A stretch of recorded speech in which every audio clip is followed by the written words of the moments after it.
Bom dia, que bom estar aqui. Eu quero refletir nesse momento, queridos, sobre como nós cristãos podemos contribuir para o reino de Deus, como deveríamos contribuir para o reino de Deus, porque é constante em nossos cultos, nas mensagens que trazemos, a gente sempre reforçar que mais importante que a quantidade de oferta, a quantidade da oferta, a quantidade do dízimo, a oferta que está sendo entregue diante do altar do Senhor. Muito mais importante do que isso é o coração daquele que oferta, daquele que dizima. E isso a gente vê claramente nas Escrituras quando a gente olha, por exemplo, para o relato de Caim e Abel. Uma oferta foi rejeitada e a outra foi aceita, por conta do coração daquele que estava ofertando. A oferta de Abel foi aceita diante de Deus. Claro, tem todo um símbolo profético ali, apontando para Cristo, apontando para o Messias. Mas foi a oferta de Abel que foi aceita, por conta do seu coração. Um outro grande exemplo também é a viúva pobre. Jesus aponta que a viúva pobre deu muito mais do que todos os outros, por conta do conteúdo da oferta, a quantidade da oferta? Não, por conta do seu coração, do seu entendimento. Em Mateus, no capítulo 23, no versículo. Na verdade, o capítulo 23 inteiro de Mateus é uma discussão de Jesus com os fariseus, Jesus apontando mais uma vez as hipocrisias dos mestres da lei. E no versículo 23, ele diz assim: Ai de vocês, escribas e fariseus, hipócritas, porque vocês dão o dízimo da hortelã, do endro e do cominho, e desprezam os preceitos mais importantes da lei: a justiça, a misericórdia, a fé, e Lucas também lá no capítulo 11 vai falar sobre amor. Devíeis, porém, fazer estas coisas sem omitir aquelas. Repare que no texto Jesus não está proibindo os fariseus em nenhum momento de fazer a entrega do dízimo, de entregar os seus dízimos. Mas mais importante do que os fariseus faziam com relação ao dízimo, de se preocupar com os mínimos detalhes dos dízimos, mais importante era o coração deles. Porque eles estavam negligenciando com a justiça, a misericórdia, a fé, o amor. O mais importante ali, Jesus estava olhando para o coração daqueles homens. E quando a gente traz esse texto para a nossa prática de vida, para o nosso convívio de igreja, a gente vê algumas lições básicas aqui. Primeiro, que devemos trazer as nossas contribuições com amor. O amor, ele deve preceder qualquer tipo de doação, qualquer tipo de contribuição. O maior exemplo de amor, de entrega através do amor, é do próprio Pai. Porque Deus amou o mundo de tal maneira, ele entregou o seu Filho unigênito. Porque Deus nos amou muito antes, quando ainda éramos pecadores, ele entregou o seu Filho. Então, o maior exemplo de amor, o amor está no cerne do coração de Deus, o maior exemplo vem do próprio Pai.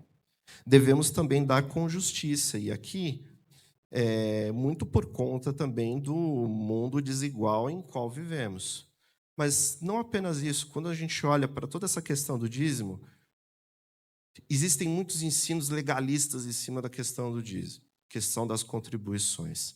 E muito por conta também das particularidades que existiam no Antigo Testamento para o povo judeu, porque a gente sabe que muitas questões referentes ao dízimo estão muito ligadas ao povo judeu, com relação à lei de Moisés. Mas a gente não pode esquecer que o dízimo ele é um princípio eterno de Deus e ele já era praticado pelos patriarcas muito antes de existir lei.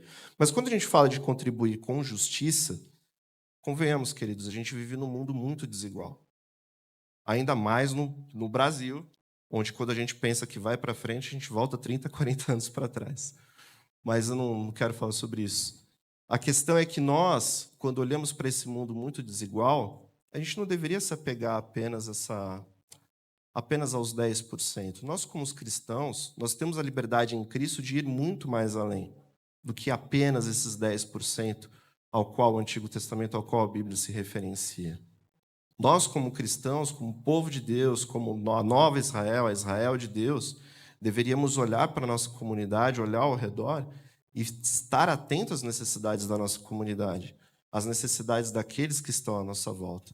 Então, se eu olho para o dízimo com apenas na questão da porcentagem, do legalismo, do mandamento, da lei, Eu não estou olhando ao redor, eu não estou atento ao que está acontecendo ao meu redor. E precisamos tomar cuidado com isso. E a última lição, queridos, é darmos também com fidelidade. Ser fiel é ser constante e se exercitar na generosidade diante de qualquer tipo de adversidade. Eu falei sobre a viúva pobre. No momento de aflição, no momento de necessidade, ela demonstrou sua generosidade. No momento de aflição, de tribulação, os macedônios também demonstraram sua generosidade, como a gente vê Paulo relatando aos Coríntios. Mateus Ortega tem um livro sobre dízimo, e ele diz assim, o que mais importa não é o ato de dar em si, no sentido de seguir uma regra, mas por que dar? No sentido de ter um propósito. Então, qual é o propósito? Com qual propósito trazemos os nossos dízimos, as nossas ofertas, as nossas contribuições? Será que é apenas para conseguir o favor de Deus e ter alguma bênção em troca? Ou é porque antes já fomos abençoados por Deus com toda a sorte de bênçãos nas regiões celestiais? Portanto, queridos, nós precisamos tratar a nossa contribuição como um todo, seja dízimo, seja oferta, com muito zelo. Nós devemos dar com amor, com justiça e com fidelidade, com o objetivo final de suprirmos as necessidades, claro, da nossa igreja local, da nossa comunidade, mas também de gerarmos frutos eternos, de semearmos no reino. Não podemos tratar os dízimos, as nossas ofertas, as nossas contribuições de forma legalista, apenas com o intuito de cumprirmos a regra, a liturgia do culto. Não, nós devemos contribuir com alegria, como Paulo ensina, mas também nós não podemos abusar da nossa liberdade que temos em Cristo. Amém? Para negligenciarmos com as nossas contribuições.